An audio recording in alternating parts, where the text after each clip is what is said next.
Hey creators, it's your girl Kay. Welcome to my craft room. Welcome to my new channel. We're going to jump right into it and get sublimation started. Okay, so I already printed out my pictures here, guys. I'll definitely be recording another video and showing you what kind of design space I use.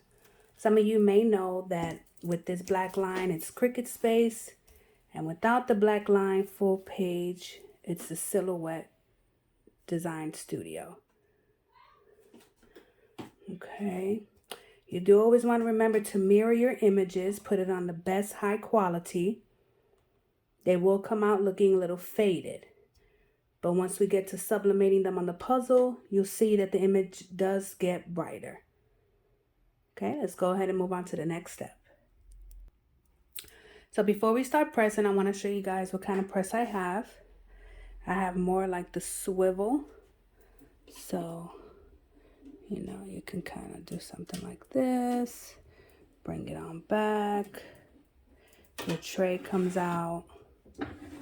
Push it back in. It's not on right now. That's why I'm touching it like this. Okay, it comes with the switch on the side. And I'll definitely put the link in the description below. I ordered it off of Amazon. They have different kinds. This one comes with a lot of attachments for cups, mugs, plates, baseball hats, which those will be videos that'll come to you soon. And then there's my little mini press. That's the first press I ever got. So when you sublimate a puzzle, you want your heat to always be between 385 and 400. Right now it's working its way up there. Your time, so this is my time down here. It says 50 seconds. I was sublimating something else. So let's go ahead and set your time. See, set that, set time.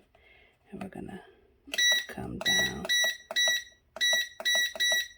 You want to sublimate your puzzles for about 40 seconds. I always use Fahrenheit. Okay, and then when it's ready, you can start pressing.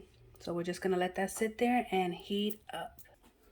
Okay, while our press is heating up, I want to show you guys the two sizes I have. These are 5x7, and these are really 8x10, but they're the paper size, 8.5x11. Okay, they do come with the backing on it. So when you go to press, you use that backing to put in your heat press, which I'll show you step by step. Okay, the same thing for the 8.5x11. There it is. Now, in the meantime, you want to make sure that your photo is trimmed. If you decide to use this exactly how it is for your puzzle, you may not get this black line because now that I think about it, the puzzle is the same size that you will be making your picture in the design studio space that I said, you know, I will definitely show a different video on that and how to make sure it's sized properly. But me, I like to cut this out. I like it to be exact to my puzzle size when I put it inside of my press. This one, you don't have to do anything because it's already the size you need. So you really just flip that over. Now that I flipped it over, you guys do see that I use a sub paper. Again, I'm going to put that in the description below. Another product purchased from Amazon. Okay.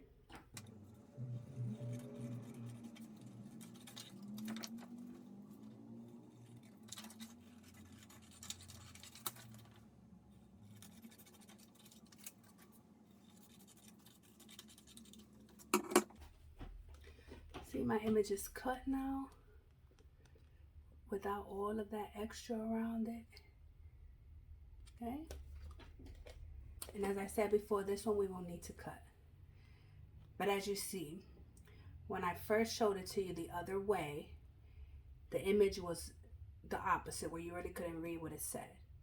But this is a mirror image, so you have to make sure that you mirror your image, because if you put it on there and you don't, you're gonna get the image in a flip version of it. It's gonna look backwards. Okay guys, as you see, it's on 388 40 seconds. It's ready to go. So we're gonna get started. Got me a camera girl, y'all. Got me a camera girl. All right. You want to make sure this is all the way to the back. If it gets on the wall, that's fine.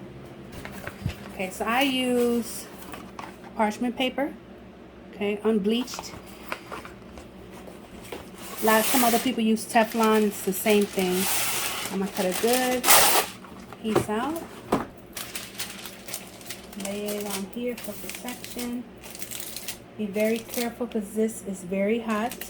Okay, and we're gonna do one first.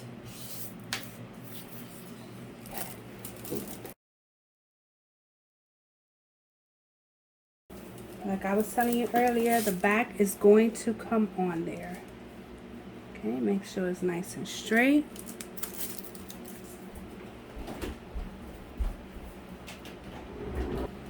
Want to use some heat tape to be able to tape your image to the paper. Back up just a little bit. Small pieces, you don't need anything big. It's just to hold the picture in place.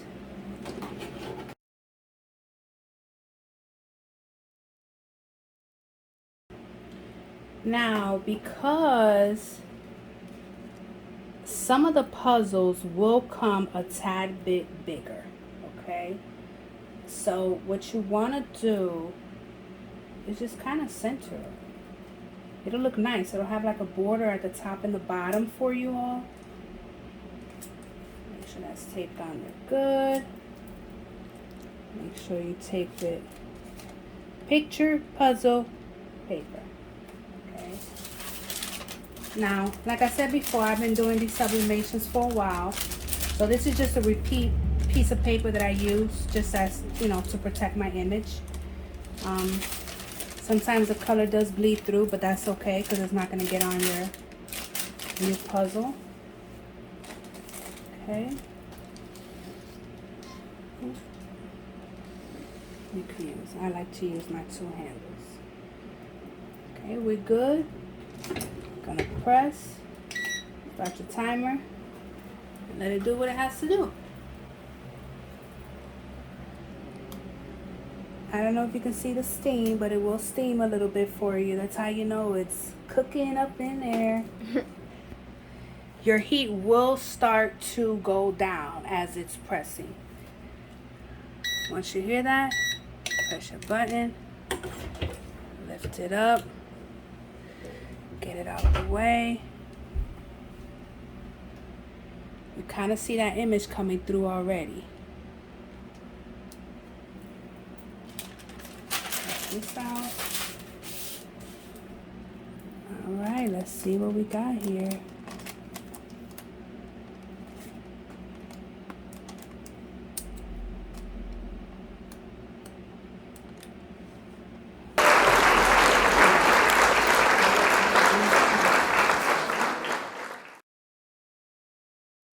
As you can see, your image, you can kind of tell that it took all of the, and as you press it, it has a puzzle mark all through it. Okay, looks like the ink came out. Okay. There you go. So now that it's done, I let it sit there for a little bit to cool down, just a little bit. Okay, for about 2 minutes. After that, you want to move it onto a flat surface because it is going to begin to kind of like lift a little bit as it's drying, but that's okay. That's part of the drying process. So just kind of move it somewhere to a flat surface, maybe the side of the table or something. You want to let it dry at least overnight, and then tomorrow you can go ahead and start taking the puzzle apart. All right.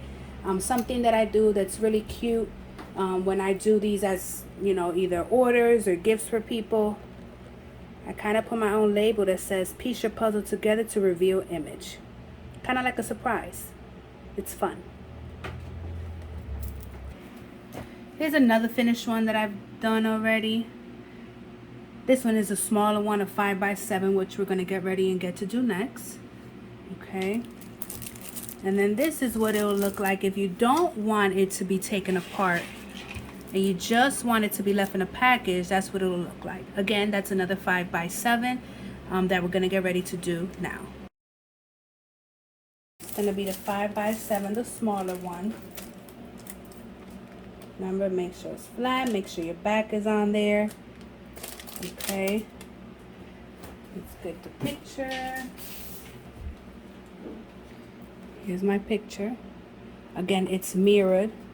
So, and as you can see, this one covers the whole entire puzzle. So there's no gaps on the side here or up and down at all. Don't forget your tape. You have to give me a tape dispenser, guys. I know. So for now, we're just gonna do it this way. Just a little piece. You don't need nothing big. Just want to make sure it's just holding your picture in place so it doesn't move when you start to press.